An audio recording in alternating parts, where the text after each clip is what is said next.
Hello, dear listeners, and welcome to another story here on the A Thread of Hope channel. I'm so happy to be with you today to share a narrative that will deeply touch your hearts. Today, we're going to get to know Leah, a young woman of only 19 who, despite facing life's greatest difficulties, carries a purity and a strength that few can maintain. In the midst of despair, she makes a decision that will completely change her destiny. On the other side, we have Brandon, a millionaire who has built walls around his heart, but who will discover that some encounters can break down any barrier. Between them, a contract that should have been purely financial will turn into something much deeper. But can love overcome all differences? And what happens when society tries to tear apart two hearts that have already found each other? I want to thank each of you who follows our channel, who leaves kind comments, and who shares our stories with others. You make all the difference in our journey.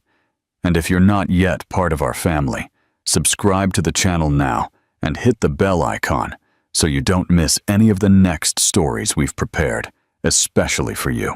Tell me in the comments what you do while you listen to our stories. Are you working, exercising, cooking, or just relaxing? I love to know how our narratives are a part of your daily life. Now, let's begin our story.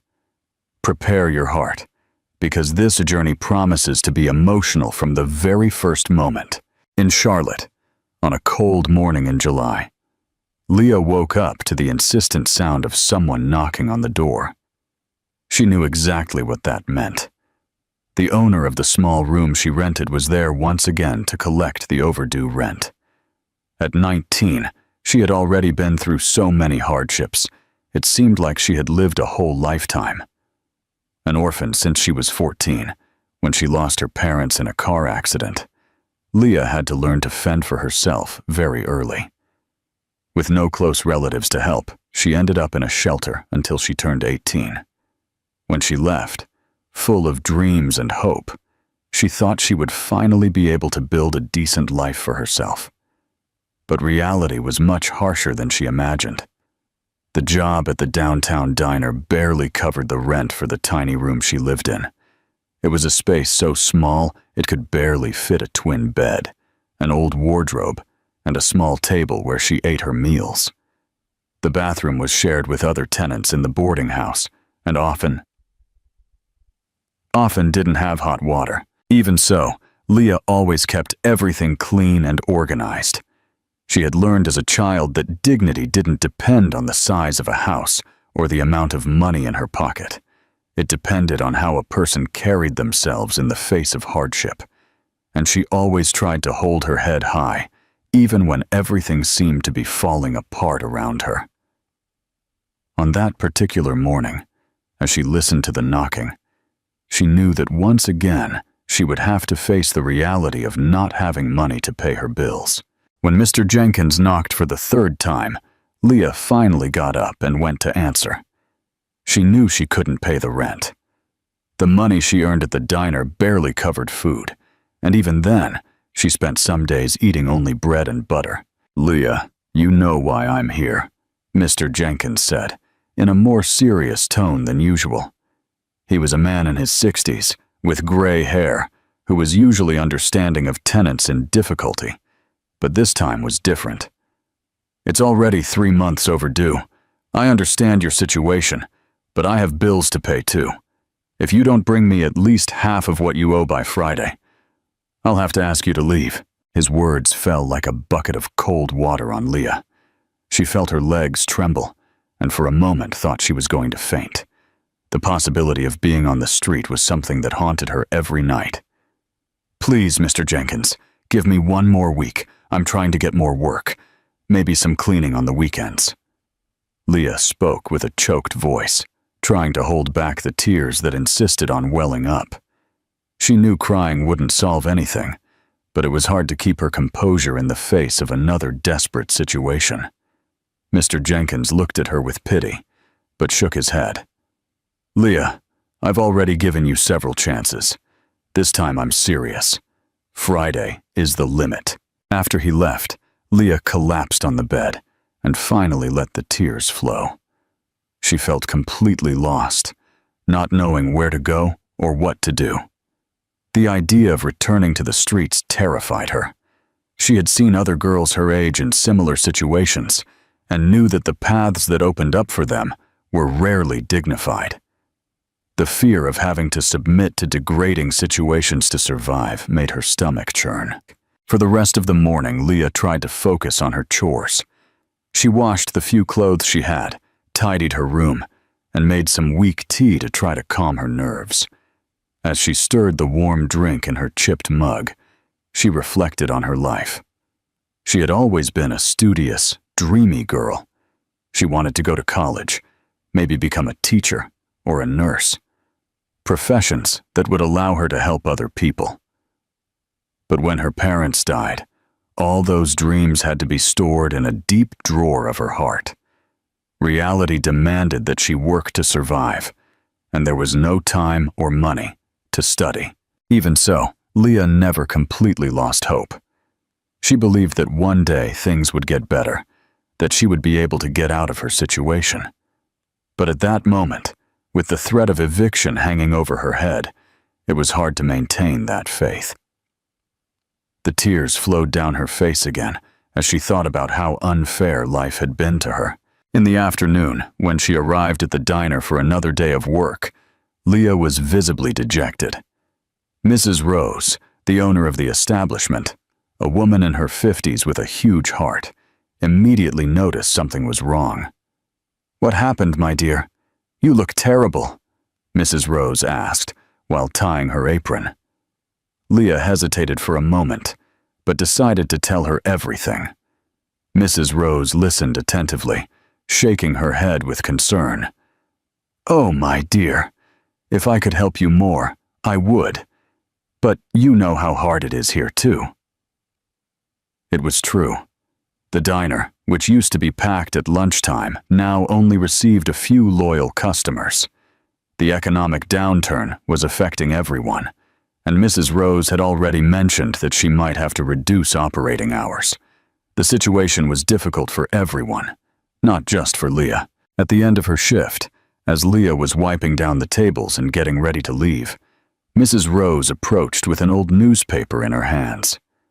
"Leah, I was looking at the classifieds here, and I saw something that might interest you.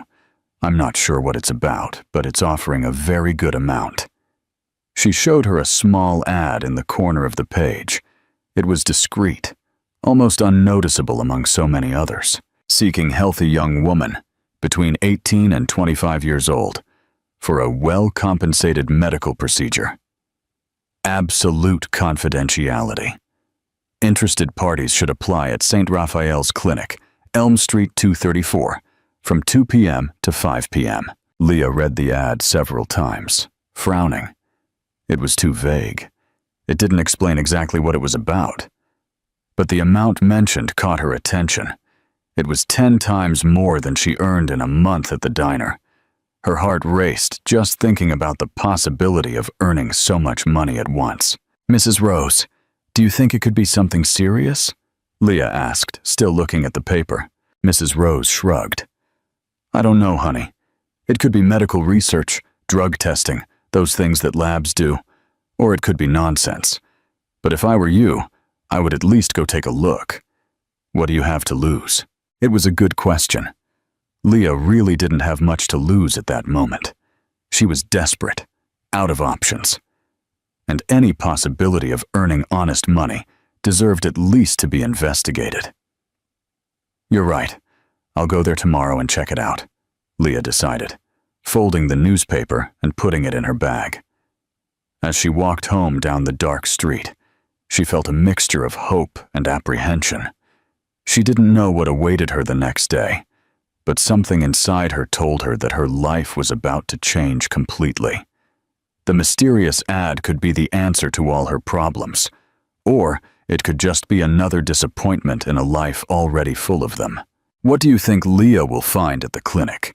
Is she right to risk everything for this mysterious offer? Share your thoughts in the comments below. The next morning, Leah woke up earlier than usual. She had spent the whole night thinking about the ad in the newspaper, building expectations, and imagining all the possibilities. She chose her best outfit, a navy blue skirt and a simple white blouse, both well kept, despite being a bit faded by time. She wanted to make a good impression, whatever that medical procedure was. She took a long shower, carefully combed her brown hair, and even put on a little lipstick that Mrs. Rose had given her for her birthday. When she looked in the small, stained mirror in her room, she saw a pretty girl with delicate features, but with eyes that revealed all the hardship she had faced in life. Even so, there was a determination there, a strength she didn't even know she possessed. St. Raphael's Clinic was in a wealthy part of Charlotte, very different from the neighborhood where Leah lived. When she got off the bus and started walking down Elm Street, she felt completely out of her element. The houses were large, with well-kept gardens and imported cars parked in front. The clinic itself was a modern building, all glass, with an elegant reception area that looked more like the entrance to a luxury hotel. Leah hesitated at the door for a moment, wondering if she really belonged there. But the memory of Mr. Jenkins and the threat of eviction made her take a deep breath and go inside. The receptionist, an elegant woman in her 30s, greeted her with a professional smile. "Good afternoon. How can I help you?"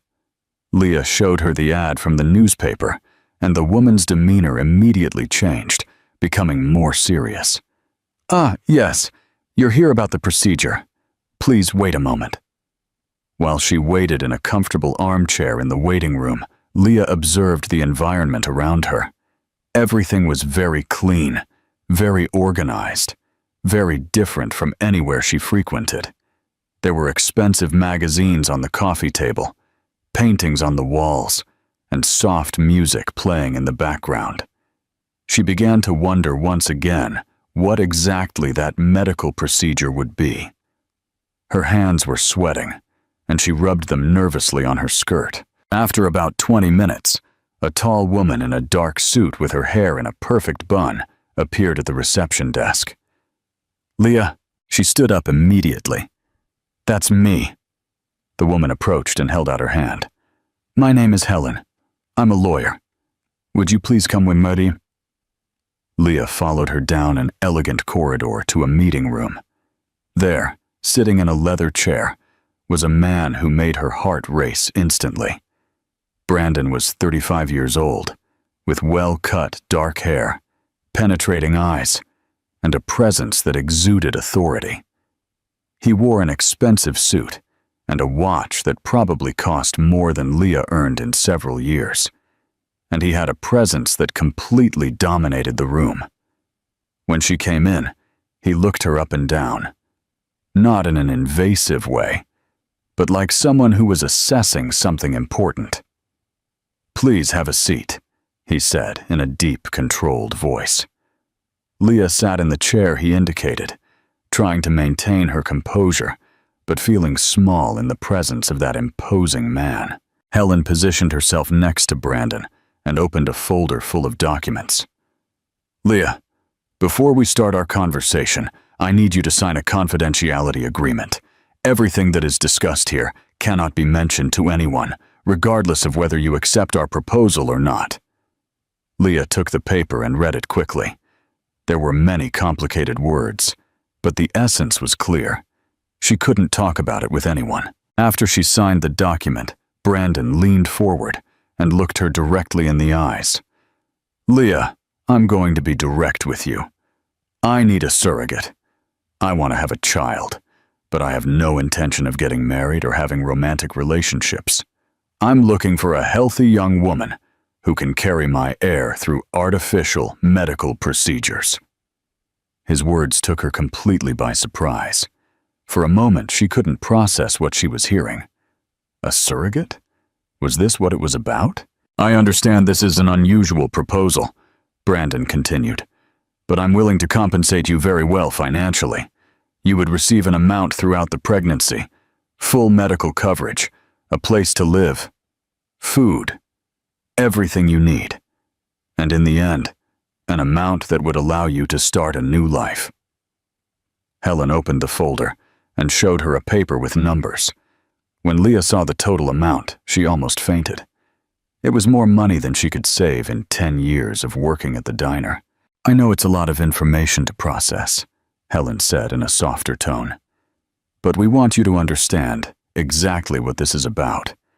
The procedure would be completely artificial, done here at the clinic under the supervision of Dr. Marcus, one of the best fertilization specialists in the region.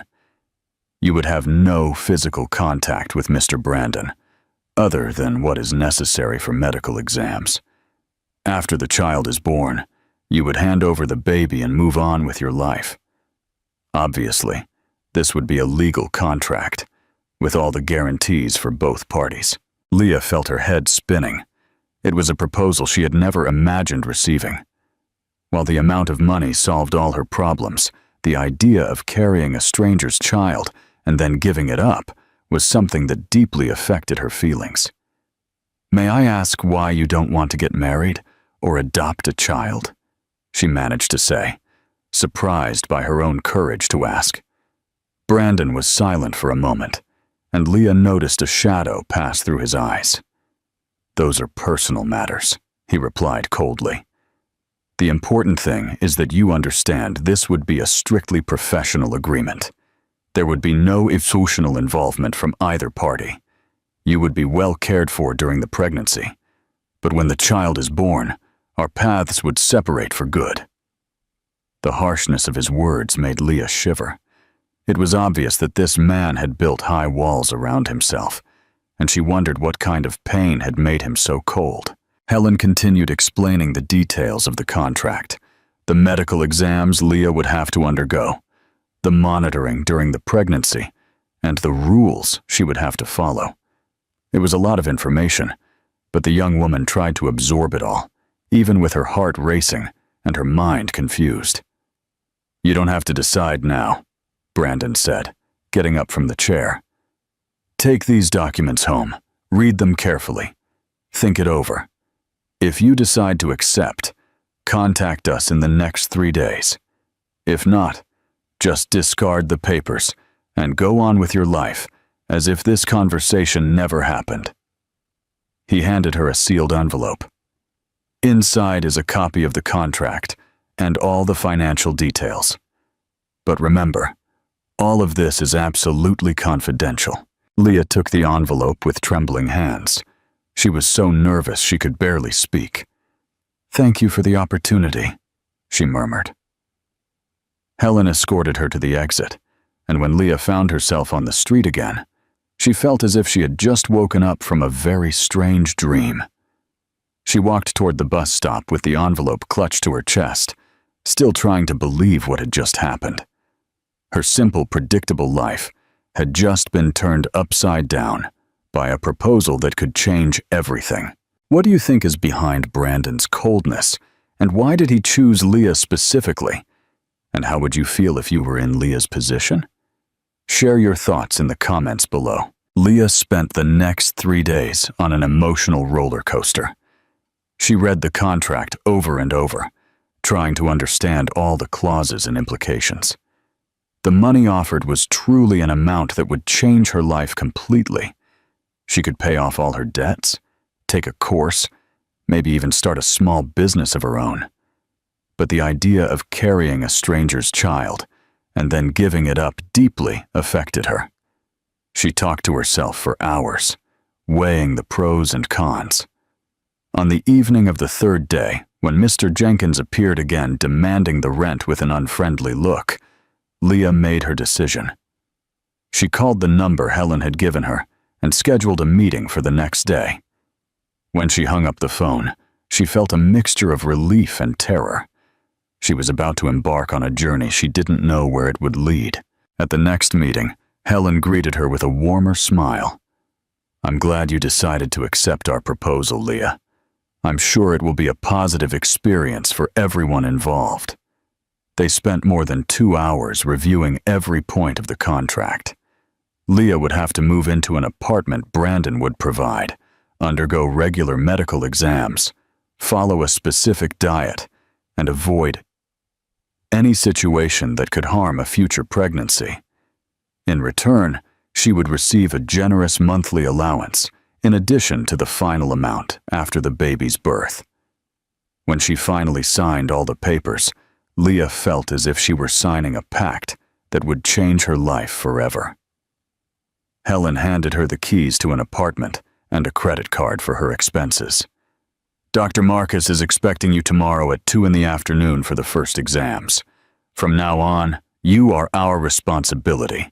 The apartment Brandon had provided was a completely different world from the tiny room Leah lived in. It was in an upper-middle-class neighborhood and had 2 bedrooms, a spacious living room, a modern kitchen, and even a small laundry area. When she opened the door for the first time, she could hardly believe that this place would be hers for the next few months. It was clean, tastefully furnished, with everything she needed. For the first time in a long time, Leah felt safe. She wouldn't have to worry about rent, food, or basic bills. She could sleep peacefully, without worrying about landlords knocking on her door to collect. Even so, a part of her felt like she was living a borrowed life, as if all of this wasn't really hers. It was a strange feeling, a mix of gratitude and a melancholy she couldn't explain. Dr. Marcus was a middle-aged man with gray hair, glasses, and a paternal demeanor that put Leah at ease from the first meeting. His clinic was modern and well-equipped, and he explained the entire artificial fertilization process with a patience she didn't expect. Leah, I want you to feel completely comfortable asking any questions. This is a delicate process, and it's important that you understand every step. He explained that first she would go through a series of exams to confirm she was in perfect health. Then they would start hormonal treatments to prepare her body to receive the embryo. The entire process would be closely monitored, and she would have constant medical supervision. It's a safe and common procedure today, the doctor assured her. You are in excellent hands. During the first few weeks, Leah adapted to her new routine. She visited Dr. Marcus twice a week, took the prescribed medications, and strictly followed the recommended diet. Brandon would sometimes appear at the clinic to check on the exams, but he always kept a respectful distance. He was polite, asked about her health and well-being, but never tried to talk about personal matters. It was obvious that he wanted to keep the agreement strictly professional, as he had made clear from the start. Even so, Leah began to watch him more closely during these visits. She noticed that behind all that coldness, there was a deeply lonely man. Sometimes she would catch him looking out the window with a melancholic expression, and she would wonder what kind of life he led, what kind of past had made him so closed off to relationships. When the day for the fertilization procedure arrived, Leah was nervous but determined. She had prepared herself mentally for that moment for weeks. She arrived at the clinic in the morning, went through all the routine exams, and was taken to the procedure room. Dr. Marcus greeted her with his usual reassuring smile. Everything is perfect, Leah. Your exams are excellent. Your body is prepared. And today we will start this process. In a few hours, it will all be complete. She lay on the bed, trying to relax while the doctor prepared the equipment. Brandon was in the next room, where he would provide the necessary genetic material. It was strange to think that this man she barely knew would be the biological father of the child she would carry.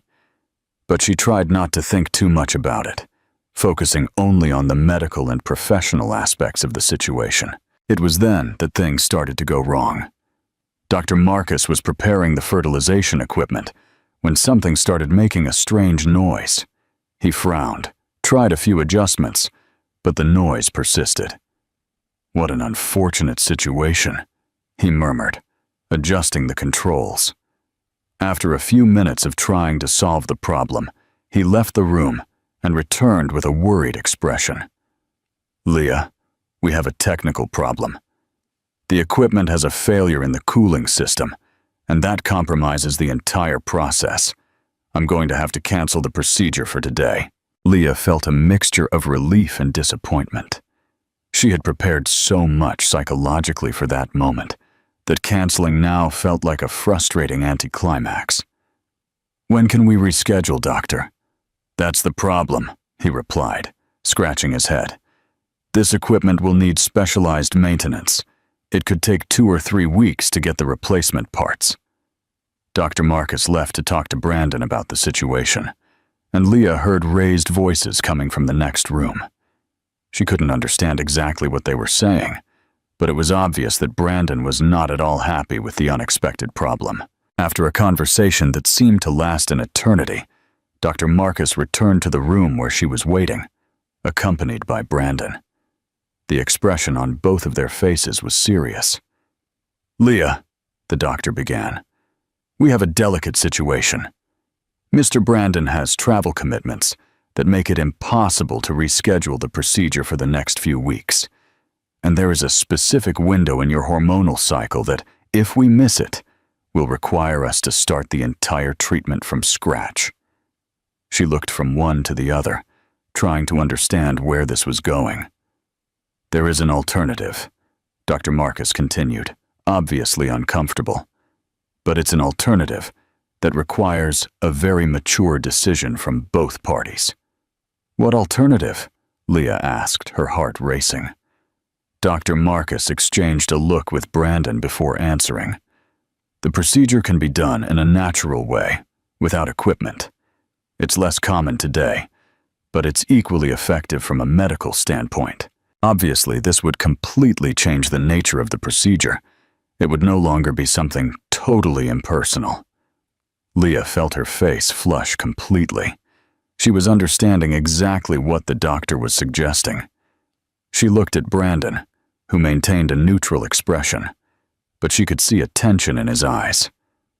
"I understand it's a difficult decision," Dr. Marcus said.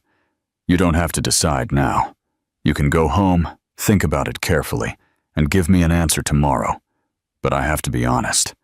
If we don't do it now, we will have to wait at least 2 months for a new opportunity, considering the hormonal treatments and Mr. Brandon's schedule." The silence that settled in the room after Dr. Marcus's words was almost deafening. Leah felt her heart beating so fast she was sure everyone could hear it. She looked at Brandon, trying to decipher his thoughts through the mask of coldness he always wore. He was staring at his hands, as if he were fighting an intense internal battle. Dr. Marcus, sensing the awkwardness of the situation, tried to make everything more medical and less personal. From a clinical point of view, the result would be exactly the same. Natural conception is, in fact, the method that nature has developed over millions of years. Many couples who undergo fertility treatment end up opting for this alternative in similar situations. But even with all the scientific explanation, everyone knew that this would completely change the dynamic between them. Brandon finally looked up and looked directly at Leah.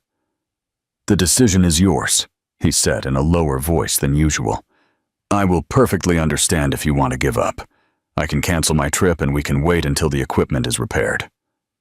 There was something in his voice that Leah couldn't identify. It was as if he was also nervous, despite trying to maintain that controlled posture. She realized that, for the first time since she had met him, Brandon seemed vulnerable. "I need to think," she managed to say, getting up from the bed. "Can I have until tomorrow?" Dr. Marcus nodded. "Of course. It's a decision that cannot be made in a hurry. Talk, think carefully, and let me know what you've decided tomorrow." When they left the clinic, Brandon offered Leah a ride, which she would normally refuse, but this time she accepted. She needed to better understand who this man was. During the ride to the apartment, they were silent for the most part. Leah watched Brandon's profile as he drove, noticing for the first time small details she hadn't noticed before. There was a small scar near his right ear. His hands were large and strong, and she noticed that he had a habit of clenching his jaw when he was deep in thought. When they stopped in front of the building where she lived, he turned off the engine and just looked straight ahead for a moment. "Leah, I want you to know that whatever your decision, I will completely respect it. This contract was never intended to put you in an uncomfortable situation." She looked at him, surprised by the sincerity in his voice. "Why is it so important for you? To have a child, I mean." Brandon was silent for so long that she thought he wasn't going to answer. When he finally spoke, his voice was filled with a pain that he was trying to hide. "My company will be passed down to the next generation of the family. My father built everything from scratch, and now it's my responsibility to ensure that it continues. But I will never marry." The words came out harsher than he probably intended. Leah felt that there was much more to that explanation. Never? Why? She was surprised by her own courage to ask. Brandon looked her in the eyes for the first time during the whole conversation. "Because love only brings pain, and I have already suffered enough in life." There was a deep sadness in those eyes that made Leah's heart ache. She realized that this man, behind all the wealth and power, carried wounds that had probably never properly healed. "I'm so sorry," she said softly, "for what happened to you in the past." Brandon seemed surprised by her sincerity, and for a moment, his mask of coldness fell completely. Leah spent the whole night awake, thinking about everything that had happened. The situation had become much more complex than she had imagined at the beginning. It was no longer just a matter of medical procedure and money. There were feelings involved, even if neither of them wanted to admit it. She thought about the life she could have with that money, the security she had never experienced, the possibility of finally having a decent future. But she also thought about the baby she would carry, the lonely man who would be the father, and how she felt strangely connected to Brandon, despite barely knowing him. When dawn broke, she had already made her decision. She called Dr. Marcus and said she wanted to proceed with the procedure, regardless of how it was done. There was something inside her that told her this was the right thing to do. What do you think is the real reason Leah decided to proceed with the natural procedure? And will this decision change the dynamic between them? Or will the contract remain strictly professional? Share your thoughts in the comments below. When they arrived at the clinic the next afternoon, the atmosphere was completely different from the day before. Dr. Marcus received them with professionalism, but it was obvious that he was also nervous about the situation. "I've prepared a special suite for you," he said, leading them down a corridor that Leah didn't know. "It's a more private, more comfortable environment. I want you to feel as at ease as possible." The suite was indeed different from the rest of the clinic. It looked more like an elegant hotel room than a medical room. There was a large bed, soft lighting, and quiet ambient music. Dr. Marcus explained some medical details about what was important to maximize the chances of conception, but then he left them alone. "Call if you need anything," he said, before leaving, closing the door behind him. The silence that followed was one of the most awkward in Leah's life. She was there, in the same room as Brandon, knowing exactly what was going to happen, but not knowing how to start. He also seemed uncomfortable, walking around the room, fidgeting with random objects, avoiding looking directly at her. "Leah," he finally said, stopping in front of the window, "I want you to know that I will try to make this as least awkward as possible for you. I know it's your first time, and I promise to be careful." The fact that he had noticed her inexperience made her even more nervous, but it also brought a strange relief. At least he understood her situation. "Thank you," she managed to reply. "I also want this to be respectful." He turned to look at her bureau, and she saw a tenderness in his eyes that she didn't expect. "It always will be," he promised. When they finally approached each other, Leah felt as if the whole world had stopped. Brandon slowly lifted his hand, and touched her face with a gentleness she had never experienced. "Are you sure?" he asked one last time. She just nodded, not trusting her own voice. What happened next was completely different from what she had imagined. Brandon was incredibly kind, patient, and caring. He kissed her slowly, as if he had all the time in the world, and she felt something awaken within her that she had never felt before. It wasn't just physical desire. It was a deep connection, an emotional intimacy that went far beyond what any contract could foresee. When he touched her for the first time, she trembled not with fear, but with an overwhelming emotion she couldn't name. The moment she gave herself completely was transformative for both of them. Leah felt as if she was discovering a part of herself that had always existed, but had never been awakened. And Brandon, despite all his experience, seemed equally touched by her purity and surrender. There were tears in Leah's eyes, not of pain, but of an intense happiness she didn't know was possible to feel. Afterward, as they lay side by side, she realized that something fundamental had changed between them. They were no longer just two people fulfilling a contract.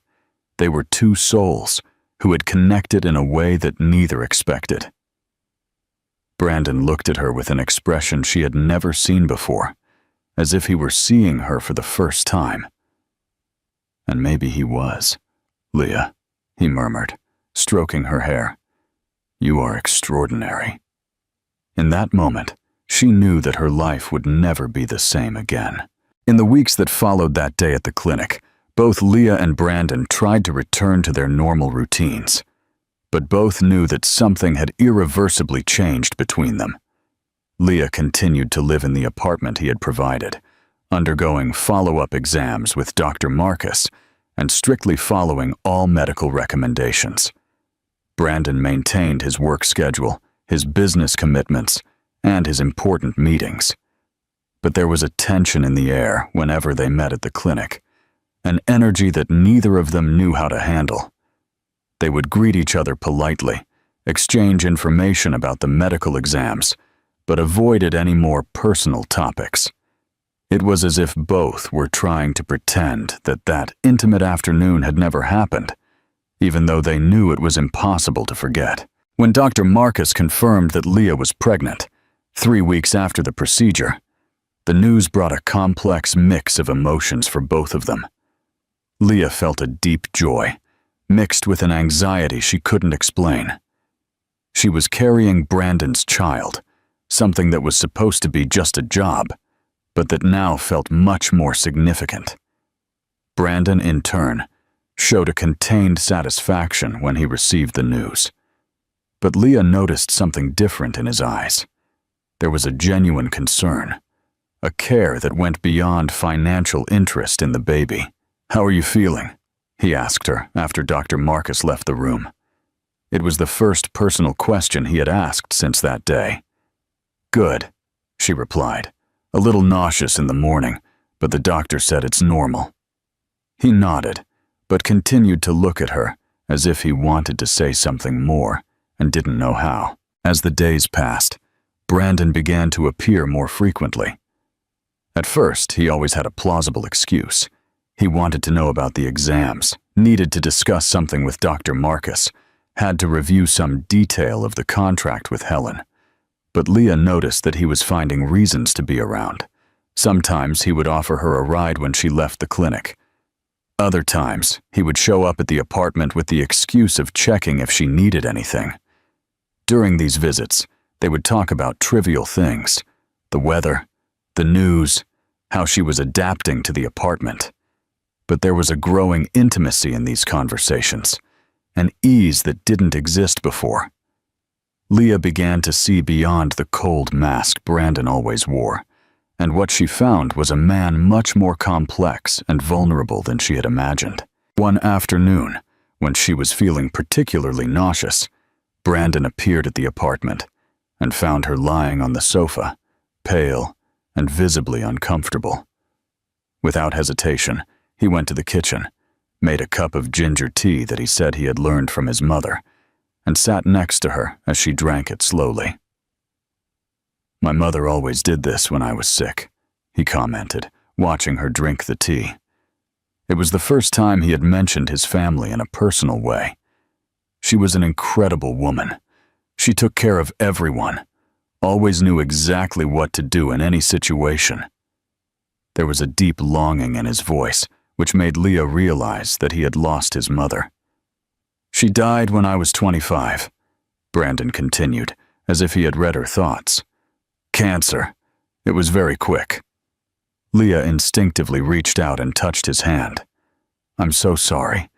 It must have been very difficult." He looked at her hand on his, but didn't pull it away. It was at that moment that Leah began to understand why Brandon was so closed off to relationships. In the conversations that followed, he gradually revealed pieces of his story. He had fallen deeply in love at 28, with a woman named Camilla. They had plans to get married, dreams of building a family together. But 6 months before the wedding, he discovered she was having an affair with his best friend, and was only with him for the money and status he provided. The betrayal had been discovered in the worst possible way. He found them together in the house he had bought to be their home after the wedding. "On that day, a part of me died," Brandon confessed on a rainy afternoon as they had coffee in the apartment kitchen. "I promised myself I would never again allow anyone to get so close that they could destroy me like that." Leah's heart ached at hearing that story. She understood now why he had built all those barriers. As the pregnancy progressed, Leah noticed changes not only in her body, but also in Brandon's behavior. He had become more attentive, more present. Sometimes he would show up at the apartment with fruit he had bought, because he remembered that Dr. Marcus had recommended it. Other times, he would appear with books about pregnancy that he said he had found by chance. On one occasion, he arrived with a mobile for the baby's room, claiming that Helen had suggested he get used to the idea of being a father. But Leah realized that it wasn't Helen who was behind all that attention. It was he himself who was, little by little, allowing himself to get emotionally involved in the situation. And with her too, although neither of them wanted to admit it. The conversations between them became more intimate, more personal. Brandon told her about his fears of being a father, about the pressure he felt to maintain the family's legacy, about how he sometimes felt lonely even when he was always surrounded by people. Leah, in turn, talked about her interrupted dreams, about what it was like to grow up without a family, about the fear she had for the future. They discovered they had more in common than they imagined. Both knew deep loneliness. Both had learned to be strong out of necessity. Both carried scars that they rarely showed to other people. "You know," Leah said one night, when they were sitting on the apartment balcony looking at the stars, "sometimes I think our paths crossed for a reason bigger than just having a baby." Brandon looked at her with an expression she couldn't quite decipher. One morning, when Leah was 4 months pregnant, she woke up with a strange pain in her lower abdomen. It wasn't strong, but it was persistent, and she became worried. She called Brandon even before calling Dr. Marcus, and he arrived at the apartment in less than 20 minutes. He was visibly nervous, more worried than the situation really called for. He took her to the clinic immediately, where Dr. Marcus ran all the exams and confirmed that everything was fine, that it was just normal pregnancy discomfort. But the whole time they were at the hospital, Brandon stayed by her side, holding her hand, constantly asking if she was okay. It was at that moment that Leah realized he was no longer there, just as the biological father of the child. He was there as someone who cared deeply for her, and she also had to admit to herself that her feelings for him had evolved far beyond what the contract provided for. She was falling in love with this complicated, wounded, but fundamentally good man who had entered her life in the most unexpected way possible. What do you think is the real reason Brandon is changing his behavior? Do you think he can truly overcome the trauma from his past and love Leah? Share your thoughts in the comments below. The realization that she was falling in love with Brandon brought an anguish to Leah that she hadn't expected. At night, lying in bed in the apartment he had provided, she would catch herself thinking about him much more than she should. She remembered the gentle touch of his hands that day at the clinic, the kind way he made her tea when she wasn't feeling well, the moments when he let his guard down and showed his vulnerability. But whenever these thoughts came, she forced herself to remember that all of this was temporary. The contract was clear. After the baby was born, they would go their separate ways. She would receive the agreed-upon money, and Brandon would keep his heir. That's how things had to be, and she couldn't allow feelings to complicate a situation that was already delicate on its own. But it was easier said than done, especially when he kept showing up almost every day with some excuse to see her. Brandon was also fighting an intense internal battle, although he tried to hide it from everyone, including himself. He had promised himself years ago that he would never again allow himself to feel something deep for a woman. And now he found himself breaking that promise almost involuntarily.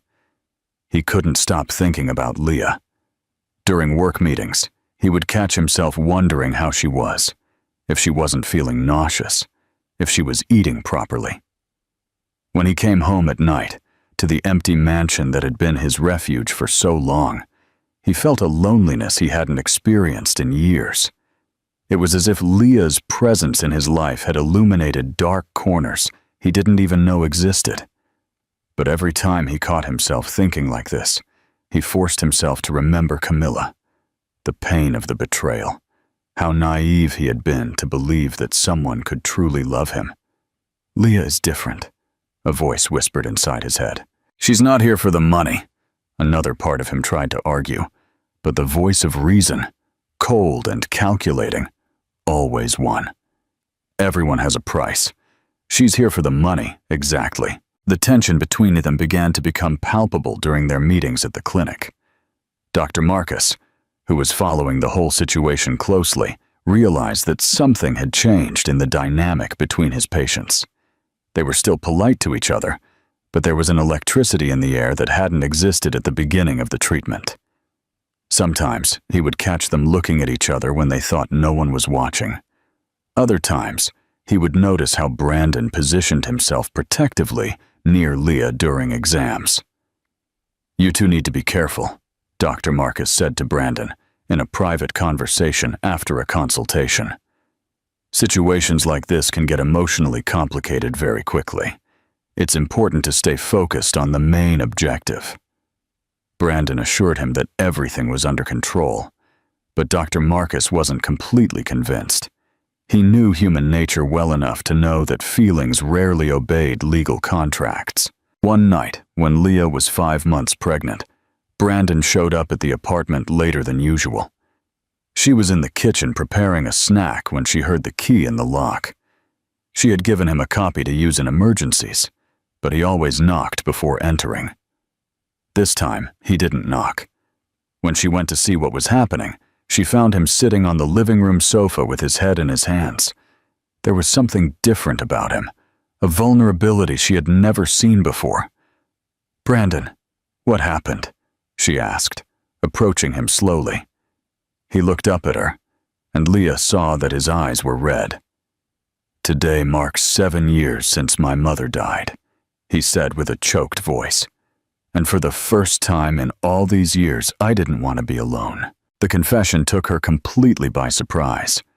Without thinking twice, she sat down next to him and hugged him. It was an instinctive gesture of pure affection, but it broke down all the barriers they had so carefully built. Brandon allowed himself to be hugged for a few minutes, allowing himself to feel the comfort she offered. It had been so long since he had allowed himself to be vulnerable in front of anyone that he had almost forgotten how good it felt.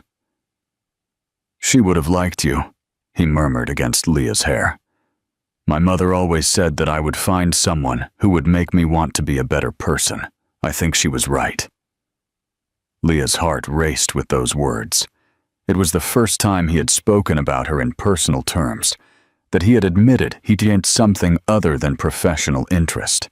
"Brandon," she began, but he suddenly pulled away, as if he had realized he was going too far. "I'm sorry," he said, getting up from the sofa. "I shouldn't have come here like this. I shouldn't have said those things." But Leah also stood up and held his arm. "Why not? Why can't you be honest about what you're feeling?" He looked her in the eyes, and she saw a war going on there. "Because that wasn't part of the agreement," Brandon replied, but his voice didn't have its usual firmness. "Because you two are temporary in my life, you and the baby. When all this is over, you'll go your separate ways, and I'll go mine." His words hurt Leah more than she expected. "You two?" she repeated. "You're talking about the baby as if it's only mine, not yours." Brandon ran a hand through his hair, clearly agitated. "The baby will be mine, legally, financially, in all the ways that matter. But emotionally," he stopped, as if he couldn't finish the sentence. "Emotionally what?" Leah insisted. "Emotionally, I can't allow myself to get attached, to you or the baby, because when this is over, it will hurt too much." The raw honesty in his voice broke Leah's heart. She realized he was so afraid of getting hurt again that he preferred to deny himself happiness rather than take the risk. "What if it didn't have to end?" Leah asked, surprising herself with her courage. "What if there was a way to?" But Brandon shook his head before she even finished. "There isn't. There can't be. We're from completely different worlds, Leah. You're young. You have a whole life ahead of you. I'm a wounded man, full of scars who doesn't know how to love properly anymore. You deserve so much more than this." He walked to the door, but she followed him. "What if I don't want more than this? What if I want exactly you, with all your scars?" Brandon stopped with his hand on the doorknob, but didn't turn around. "Then you're deluding yourself, because people like me don't have happy endings, Leah. We just survive." And with those words, he left the apartment, leaving her alone with a broken heart and 1,000 unanswered questions. What do you think is the true reason for Brandon's fear? And do you believe Leah's courage to be honest will change anything? Or is he too set in his ways? Share your thoughts in the comments below, and don't forget to subscribe to our channel for more exciting stories. In the days that followed that conversation, Brandon began to deliberately distance himself. He still appeared for medical appointments, but he would arrive shortly before the scheduled time and leave right afterward. He no longer made spontaneous visits to the apartment and no longer brought small gifts or trinkets. He was polite, but distant, as if he were trying to return to that professional coldness from the beginning. Leah missed him in a way that surprised her. She had gotten used to his presence, to their conversations, to the feeling that she wasn't completely alone in the world. Now, even living in a comfortable apartment with all her needs met, she felt lonelier than when she lived in that tiny room. Because now she knew what it was like to have someone care about her, and she also knew what it was like to lose that. During her appointments, she would try to decipher his looks, looking for signs that he also missed her. But Brandon had returned to wearing that impenetrable mask she knew so well. The situation between Leah and Brandon could have continued in that emotional stalemate for much longer, if not for an event that changed everything. Leah was 6 months pregnant when Helen appeared at the apartment on a Thursday morning, accompanied by 2 people she didn't know: an elegant man in his 60s and an immaculately dressed woman of a similar age. Helen introduced them as Mr. Mendonza, Brandon's father, and Margaret Mendonza, his stepmother. The coldness with which they greeted her immediately made Leah uncomfortable. It was obvious that they hadn't come for a social courtesy visit. "Can we talk?" Mr. Mendonza asked, looking around the apartment with an expression that made it clear what he thought of the whole situation.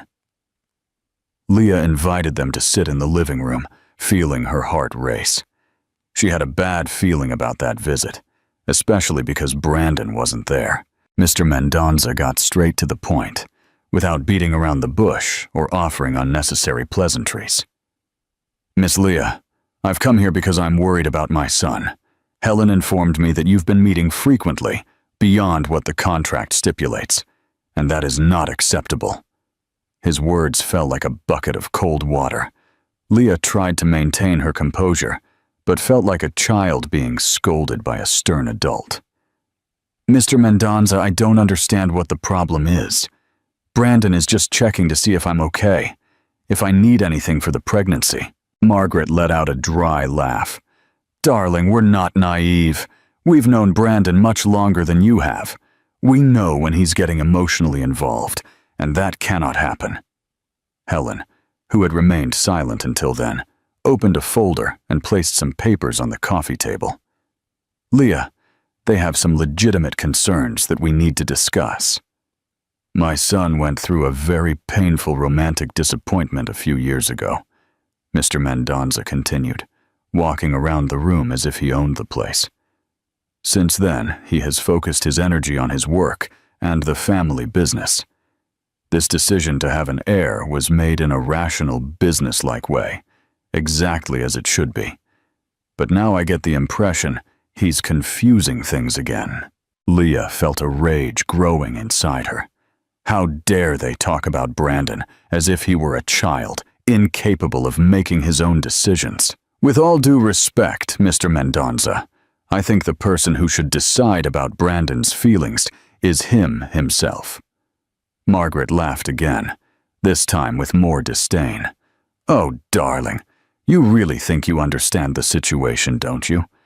Let me clarify a few things for you." She leaned forward with a smile that didn't reach her eyes. "Brandon is a very wealthy man. Do you know that very wealthy men attract a certain type of woman?" The insinuation was clear and cruel. Leah's face flushed with indignation. "Are you suggesting that I'm trying to take advantage of the situation?" Mr. Mendonza took over before Margaret could respond. "We're not suggesting, Leah. We're stating it. We've seen this before. Young women in difficult financial situations who see in men like my son an opportunity for a life change. And Brandon, despite all his business intelligence, can be surprisingly naive when it comes to relationships." Helen placed more papers on the table. "That's why we've prepared a proposal that we think will be interesting for you." Leah looked at the documents without touching them. She had a terrible premonition about what was to come. "We are willing to double the amount agreed upon in the original contract," Helen said in a business-like tone. "In exchange, you agree to maintain emotional distance from Brandon until the baby is born, and after that to move to another city." The silence that followed was deafening. Leah looked at those three faces, waiting for her response, and felt a mixture of anger, sadness, and disappointment that she didn't know how to express. "You're trying to buy me," she finally said in a calmer voice than she felt. "You're literally putting a price on my absence from Brandon's life." Mr. Mendonza sighed as if he were dealing with a stubborn child. "We're being practical. This arrangement benefits everyone. You become rich enough to start a new life anywhere you choose. Brandon gets his heir without emotional complications, and our family keeps its reputation intact." Margaret nodded in agreement. "It's a win-win situation, as you young people like to say." Leah stood up from the chair, feeling a dignity she didn't know she possessed. "What if I say no?" Mr. Mendonza also stood up, and for the first time, his mask of politeness fell completely. "If you say no, we will make your life very difficult. We have excellent lawyers, Leah. We can question the validity of the contract, claim you're trying to emotionally extort my son, create a legal situation so complex that you'll spend what little money you have just trying to defend yourself." The threat was clear and frightening. Leah felt her legs tremble, but stood her ground. "Does Brandon know you're here?" Mr. Mendonza smiled, but it was a cold smile. "Brandon is in a very important meeting with Japanese investors. He'll be busy all day, and when he comes home tonight, we expect you to have made the right decision." Helen stood up and placed a pen next to the papers. "You have until 6 p.m. to sign. If you don't sign, we'll assume you've chosen the more difficult path." With those words, the three of them left the apartment, leaving Leah alone with the documents and the ultimatum. The hours that followed were the longest of Leah's life. She read and reread the documents, trying to understand all the legal implications. The amount offered was indeed double the original amount, enough money to live comfortably for many years. But the price was giving up any possibility of a future with Brandon and moving to a city where he could never find her. It was as if they were paying for her to completely disappear from his life. Throughout the afternoon, she waited for Brandon to appear, for him to somehow know what was happening and come to defend her. But he didn't show up. At 5:30 in the afternoon, when Helen called to ask for her decision, Leah still didn't know what to do. "I need more time," she said. "You have 30 minutes," Helen replied coldly. "By 6 o'clock sharp, either you've signed or we consider that you've chosen to oppose the Mendonza family, and I can guarantee that's not a wise choice." It was then that Leah realized something that changed everything. As she paced back and forth in the room, she put her hand on her belly and felt the baby move. It was a sensation that was becoming familiar, but this time it was different. It was as if the baby was trying to tell her something. She sat on the sofa and placed both hands on her belly. "What do I do?" she whispered to the baby. "What's right?" And suddenly, everything became clear. It wasn't just about her and Brandon. It was about the child she was carrying, about the kind of family he deserved to have. If Leah accepted that proposal, she would be teaching her child that some people were worth more than others, that love had a price, that dignity could be bought. And that was something she couldn't do, even if it meant facing the consequences. When Helen called at 6 o'clock sharp, Leah was ready with her answer. "I'm not going to sign," she said with a firmness that even surprised herself. "Then you've made your choice," Helen replied. "I hope you don't regret it." The next morning, Leah woke up to insistent knocking on the door. When she opened it, she found 2 men in suits who identified themselves as court officers. They had a warrant to seal the apartment and an immediate eviction order. "But there must be some mistake," she said, still trying to process what was happening. "I live here. I have rights." One of the men showed her the documents. "According to this, the lease has been terminated for breach of contract clauses. You have 1 hour to remove your personal belongings." Leah felt the world spinning around her. The Mendonza family hadn't wasted any time. Less than 12 hours after her refusal to sign the documents, they were already following through on the threat. She grabbed her few clothes, some personal items, and left the apartment where she had felt safe for the first time in years. She had nowhere to go, no money saved, and she was 6 months pregnant. The situation was desperate. She tried to call Brandon several times during the day, but all her calls went straight to voicemail. She sent text messages that went unanswered. She went to his company, but the receptionist said he was in meetings all day and couldn't be interrupted.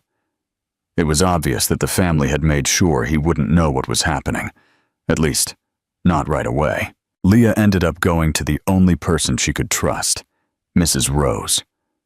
The woman welcomed her into her small but cozy home, and when Leah told her everything that had happened, Mrs. Rose was indignant.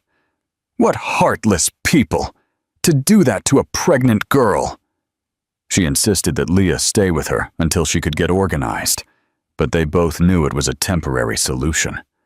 Mrs. Rose lived on a small pension and could barely support herself. 2 days later, when Leah finally managed to get in touch with Dr. Marcus, she discovered that her situation was even worse than she imagined. "Leah, I'm so sorry, but I've received a legal notification saying that I can no longer treat you. Apparently, there has been a breach of contract, and the Mendoza family is no longer responsible for your medical expenses." The doctor seemed genuinely concerned. "This is not ethical. It's not right. But legally, there's nothing I can do. You will need to seek care in the public system." The news was devastating. She was in her 6th month of pregnancy, a critical phase that required regular medical monitoring, and now she would have to start all her prenatal care over again somewhere else, with doctors who didn't know her history. When she left the clinic, Leah sat on a bench in the square in front and cried like she hadn't cried since she was a child. She felt completely abandoned, betrayed, as if she had just been a disposable object in the lives of powerful people. What do you think of the Mendoza family's cruel actions? And what do you believe Leah's response will be now that she has nothing to lose? Share your thoughts in the comments below. That night, when she returned to Mrs. Rose's house, she found Brandon waiting at the door. For a moment, her heart filled with hope. Maybe he had found out what his family had done. Maybe he was there to fix everything. But when she approached him, she saw that his eyes were cold, distant, and harder than ever. "We need to talk," he said in a voice she didn't recognize. Mrs. Rose, sensing the tension, left them alone in the small living room. "Brandon, do you know what your family did?" Leah began, but he raised his hand to interrupt her. "I know exactly what happened, and I also know that you turned down a very generous offer." The coldness in his voice chilled her to the bone. You knew they were going to offer me money to disappear from your life?" Brandon sighed, running a hand through his hair. "I didn't know the details, but I knew they were going to take some action, and maybe it's better this way." His words were like a punch to the stomach. "Better this way? They blackmailed me, threatened me, threw me out on the street, and you think it's better this way?" Leah felt tears streaming down her face, but she couldn't stop talking. "I refused their money, Brandon. I refused it because I thought there was something real between us, something worth fighting for." Brandon stood up and walked to the window, his back to her. "And that's exactly why they took action, because they saw that you were developing inappropriate expectations." The word inappropriate cut Leah's heart like a blade. "Inappropriate? Is that what you call what happened between us?" He turned to look at her, and she saw a deep pain in his eyes, but also an iron determination. "Leah, you're a young, inexperienced girl. You confused gratitude and financial security with love. It's understandable, but it's not real." The condescension in his words made her feel a rage she had never experienced. "Don't treat me like I'm a naive child. I know what I feel. I know the difference between gratitude and love, and I also know when someone is lying to himself." Brandon clenched his fists, clearly fighting against something. "Even if you knew, even if I felt something for you, it wouldn't change anything. We're from different worlds. My family will never accept you, and I can't turn my back on them." Leah stood up, placing a hand on her now very prominent belly. "And the baby? Are you going to turn your back on your own child too?" The question seemed to hit Brandon squarely. He looked at her belly for a long moment, and she saw a war of emotions cross his face. "The baby will be well taken care of," he finally said. "I will fulfill all the financial obligations of the contract, even though you broke the emotional clauses." "Financial obligations?" Leah repeated in disbelief. "You're talking about your child as if it were a business transaction." Brandon's expression hardened even more. "That's exactly what it is. That's what we agreed to from the beginning. You're the one who complicated things by creating romantic expectations where you shouldn't have." His words were like stones being thrown at Leah's heart. She realized she was facing a man who had chosen to protect himself from pain by completely closing himself off to love. "You're scared," she said softly. "Scared of being hurt again. Scared of being happy. And you're using your family as an excuse not to risk your heart." Brandon laughed, but it was a bitter laugh. "Maybe I am scared. And do you know why? Because people like you always end up leaving in the end. There's always something better, someone more interesting, a more exciting life waiting. And I've already been through that once. I'm not going to go through it again." The implicit comparison to Camilla was the last straw for Leah. "I'm not her," she said in a firm voice despite the tears. "I would never be her. But you're so blinded by the pain of the past that you can't see the difference." She walked to the door, but before leaving, she turned one last time. "When this child is born, I will hand him over to you as per the contract. But know one thing, you're not just losing me. You're losing the chance to be truly happy, to have a real family. And one day, when you're alone in that big, empty mansion, you'll remember this night, and you'll know that you're the one who chose loneliness." With those words, she left, leaving Brandon alone in Mrs. Rose's living room. When the door closed behind her, he collapsed into a chair and for the first time in years, cried like a lost child. In the days that followed, Leah tried to get organized as best she could. She managed to get care at the public hospital, where the doctors were concerned about the abrupt change in her prenatal care. But they did the best they could with the resources available. Mrs. Rose helped her as much as she could, but the situation was unsustainable in the long run. Leah knew she needed a place of her own for when the baby was born. She needed stability, security. Brandon kept his word about the financial obligations, depositing the agreed-upon monthly amount into her account. But there was no more personal contact. It was as if she had become invisible to him. And maybe it was better that way, because with each passing day, the pain of rejection and abandonment grew inside her, mixed with anxiety about the future and sadness at the thought that her son would grow up without truly knowing his father. 2 weeks after the conversation at Mrs. Rose's house, Brandon was in the library of his mansion when he found an old photo album he hadn't seen in years. Between the yellowed pages, he found a photo of his mother holding him as a baby. She was smiling with a pure happiness he hadn't seen on a face in a long time. Below the photo, in his mother's delicate handwriting, it said, "Love is the only wealth that multiplies when it is shared." Brandon stared at those words for a long time, feeling a tightness in his chest that he couldn't explain. His mother always said things like that. She always believed in the transformative power of love, even when life was difficult. She would have liked Leah, he thought. She would have seen the same purity and strength in her that he himself had seen, but was desperately trying to deny. That night, for the first time in weeks, he managed to admit to himself that he missed Leah. Not just her company, but who he was when he was with her. What do you think is the true meaning behind Leah's final words? And will they be enough to make Brandon change? And do you believe the Mendoza family will get what they want in the end? Tell us your thoughts in the comments below. The change in Brandon began subtly.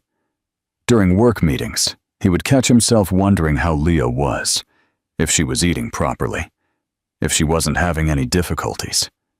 He knew she was receiving the contract money, but he knew her proud nature well enough to know she was probably trying to spend as little as possible, saving everything for after the baby was born. The idea that she could be in need because of his pride made him anxious. One night, he drove to Mrs. Rose's house without really knowing why. He stayed in his car across the street, watching the lit windows, wondering if Leah was inside. He didn't have the courage to get out of the car, but he stayed there for almost an hour, feeling like a love-struck teenager. When he finally got home, he realized he was acting like an idiot. Either he was willing to fight for what he felt, or he should leave Leah alone once and for all. It was Dr. Marcus who gave Brandon the final push he needed. On a Monday morning, the doctor appeared at his office unannounced. "Brandon, we need to talk," he said, with a seriousness that got his attention. "It's about Leah." Brandon's heart raced. "Is she okay? Is the baby okay?" Dr. Marcus sat in the chair across from his desk. "Physically, yes. I managed to get some information through a colleague who is treating her at the public hospital. But I'm concerned about the emotional aspect. She is clearly depressed, stressed, and that's not good for a pregnancy." Brandon felt an overwhelming guilt. "What can I do? She doesn't want to talk to me." Dr. Marcus looked him directly in the eyes. "You can stop lying to yourself about what you feel for her. I've been involved in surrogate situations for 15 years, and I've never seen two people more clearly in love trying to pretend they don't feel anything." The doctor's frankness caught Brandon off guard. "Doctor, the situation is more complicated than it seems." Dr. Marcus shook his head. "Brandon, I've been a doctor for 30 years. I've seen real complications. Two adults who love each other isn't a complication. It's a blessing. What's complicated is wasting an opportunity to be happy because of pride or fear." He got up from the chair and walked to the window. "You know what bothers me most about this whole situation? It's that you two are so busy protecting your hearts that you've forgotten about the child who's in the middle of it all. This baby is going to be born in a few weeks and deserves to have parents who at least tried to build something together." The doctor's words echoed in Brandon's mind for the rest of the day. It was true. He was being selfish, thinking only of his own pain, his own fears, without considering what would be best for the son who was on the way. That night, Brandon made a decision that would change everything. He called Helen and asked for an urgent meeting with his father and Margaret. When the three of them met the next morning, Brandon was different. There was a determination in his eyes that they hadn't seen in years. "I want you to know that I'm going to get Leah back," he announced bluntly, "and if she accepts me, I'm going to marry her." The silence that followed was tense. Mr. Mendonza was the first to react. "Brandon, be sensible. This girl is clearly trying to take advantage of you." Brandon slammed his fist on the table, something he had never done in front of his father. "Enough. Leah refused double the money you offered her to leave my life. If she was a gold digger, she would have accepted and disappeared, but she didn't accept because she feels something real for me, and I'm an idiot for having doubted that." Margaret tried to interrupt, but Brandon wouldn't let her. "And one more thing. You two are going to apologize to her. For what you did, for how you treated her, for everything." Mr. Mendonza got up from his chair, clearly irritated. "I'm not going to apologize to an opportunist who—" But Brandon interrupted him, with a voice he had never used with his father. "Dad, listen carefully to what I'm going to say.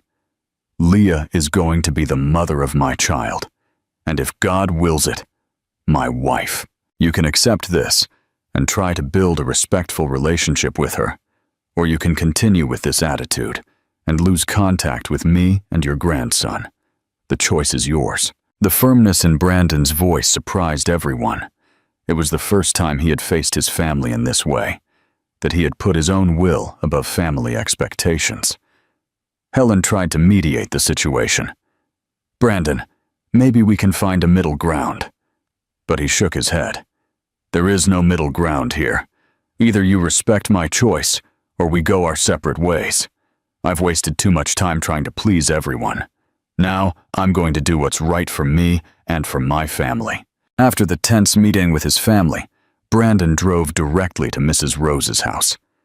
He arrived there in the middle of the afternoon, with his heart pounding and his hands sweating.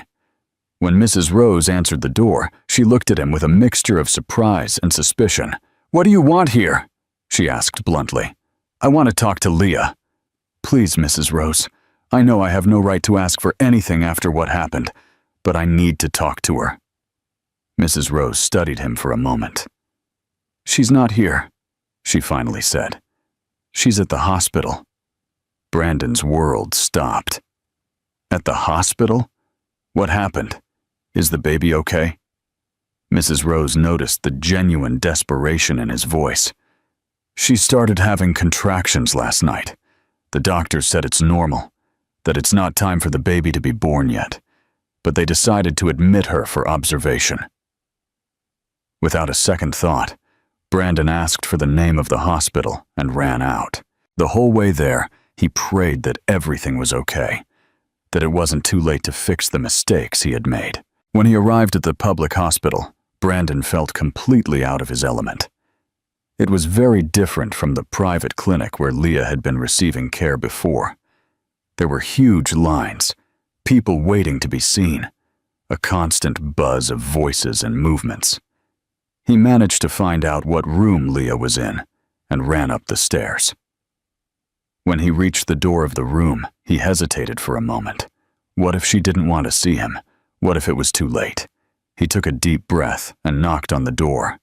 "Come in," a weak voice he immediately recognized said.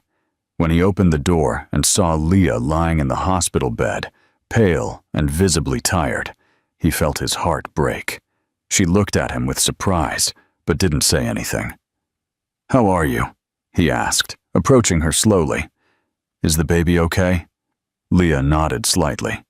"Everything is fine. It was just a scare." There was a distance in her voice that hurt more than any scream could hurt. "Leah," Brandon began, sitting in the chair beside the bed. "I came here because I need to tell you some things. Things I should have said a long time ago." She looked at him without speaking, waiting. "First, I want to apologize. For everything. For letting my family treat you that way. For doubting your feelings. For being a coward when I should have fought for us."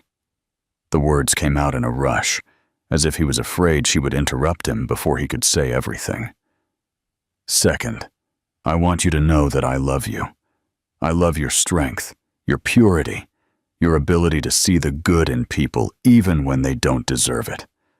I love how you make coffee in the morning, how you sing softly when you think no one is listening, how you touch your belly when you talk to the baby." Leah felt her eyes filling with tears, but still didn't say anything. "And third," Brandon continued, taking her hand, "I want you to marry me. Not because of the baby, not because of the contract, but because I can't imagine my life without you." The silence that followed Brandon's proposal seemed to last an eternity. Leah looked at him with a mixture of love, pain, and disbelief in her eyes. Tears ran freely down her face, but she still couldn't speak. Brandon held her hand more tightly, as if he feared she would disappear. "I know I hurt you," he continued with a choked voice. "I know I have a lot to make up for, a lot to prove, but if you give me a chance, just one chance, I will spend the rest of my life showing you how much you mean to me." Leah finally found her voice, but it was a fragile whisper. "Brandon, you destroyed me. When I needed you most, when your family humiliated me and threw me out on the street, you chose them. How can I be sure it won't happen again?" The pain in her voice cut his heart like a blade.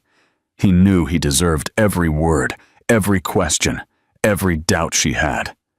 "Because this time I chose you before anything else," Brandon replied, lifting her hand to his lips and kissing it softly. "Before I came here, I had a very serious conversation with my father and Margaret. I made it clear that you are my priority now, that any disrespect to you is a disrespect to me. And if they can't accept that, then they will lose a son and a grandson." Leah looked at him in surprise. She knew the complex relationship Brandon had with his family. She knew how much they meant to him. The fact that he had faced them all for her was something she didn't expect. "Did you really do that?" Brandon nodded. "I did, and I would do it 1,000 times again if necessary, because I learned one thing in these weeks away from you. Nothing is worth it if I can't share it with the person I love. all the money in the world, all the success, all the family approval. It means nothing if I'm alone. Leah closed her eyes for a moment, trying to process everything he was saying. Part of her wanted to throw herself into his arms and say yes immediately. But the part that had been hurt, abandoned, and humiliated needed more assurances. And what if your family never accepts me? What if there's always tension, conflict? Our son will grow up in the middle of all that. Brandon got up from the chair and knelt beside the bed, getting to her eye level. Then we will build our own family, our own circle of love. You, me, our son, and the people who truly care about our happiness. Like Mrs. Rose, like Dr. Marcus, like all the good people you've brought into my life. He gently touched her belly, where the baby was moving softly. This baby will be born into a family where love is more important than money, where happiness is worth more than appearances. I promise that. To you and to him. At that moment, as if he had heard his father's words, the baby gave a strong kick that they both felt. Leah and Brandon laughed through their tears, and for the first time in weeks, she saw the kind and vulnerable man she had fallen in love with, hidden behind all those defenses. I think he's saying he approves, she said softly. Brandon smiled, that genuine smile she had missed so much. Or he's telling his daddy to stop making his mommy cry. He became serious again, looking directly into her eyes. Leah, I can't go back in time and change the things I did. I can't erase the pain I caused. But I can promise that from now on, I will fight for us, every day. I will be the man you deserve, the father our son deserves, if you'll let me. Leah felt a peace she hadn't experienced in a long time. She saw the sincerity in his eyes, a true love that had finally overcome all fears. Yes, she finally said, and the word came out as a whisper full of hope. Yes, I will marry you.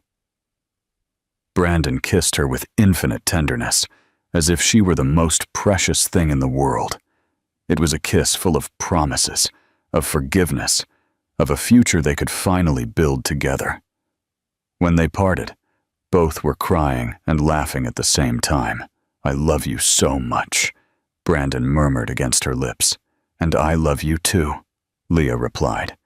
Even when I tried to hate you, even when I thought you had abandoned me, I never stopped loving you. In that moment, they felt the baby move again, as if he were approving of his parents' reconciliation. It was as if the family that was forming had finally found its balance. 3 weeks later, when Leah went into true labor, Brandon didn't leave her side for a single minute. He held her hand during all the contractions, whispered words of encouragement in her ear, and cried with emotion when he heard the baby's first cry. When the doctor placed the child in Leah's arms, Brandon felt a love so intense he thought his heart would explode. It was a perfect baby boy, with his father's dark eyes and his mother's delicate face. "Hi, my love," Leah whispered to the baby. "You're finally here." Brandon gently touched his son's little face. "Welcome to the world, little one. Your mommy and daddy love you very much." In that moment, looking at his wife and son, Brandon knew he had made the right decision. This was his family, his true wealth. The wedding took place 2 months later, in a small but love-filled ceremony. Mrs. Rose was Leah's matron of honor. Dr. Marcus was Brandon's best man, and little Julian slept peacefully in his mother's arms throughout the ceremony. The Mendoza family attended, still a bit hesitant, but clearly trying to make amends. Mr. Mendoza even apologized to Leah, admitting that he had misjudged the situation. "Welcome to the family," he said, and despite the formality, Leah realized he was sincere. Margaret was still adjusting, but had made a genuine effort to be polite and respectful. The change had not been easy for any of them, but everyone understood that Brandon had made his choice and that respecting it was the only way to keep the family together. 6 months after the wedding, Leah was on the balcony of the new house they had bought together. Not the cold mansion where Brandon lived alone, but a cozy house in a quiet neighborhood in Charlotte, watching Brandon play with Julian in the garden. The baby laughed heartily every time his father made funny faces, and Leah's heart warmed with the scene. She had gone back to school and was majoring in education, finally fulfilling her dream of becoming a teacher. Brandon supported her in everything, taking care of the baby when she needed to study, and always saying he was proud of her determination. Mrs. Rose visited every week and had become a surrogate grandmother to Julian. Dr. Marcus continued to be the family doctor and always said he had never seen a more loving couple. "You know what?" Brandon said, approaching the balcony with Julian in his arms. "I think my mother would be very proud to see how our family turned out."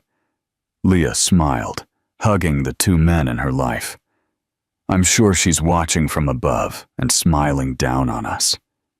In that moment, watching the sunset with her family in her arms, Leah knew that all the pain, all the struggle, all the uncertainty had been worth it. Sometimes, the most difficult paths are the ones that lead to the greatest happiness. And so, dear listeners, we come to the end of another story here on the A Thread of Hope channel. Leah and Brandon's journey teaches us that true love sometimes needs to go through storms to become stronger.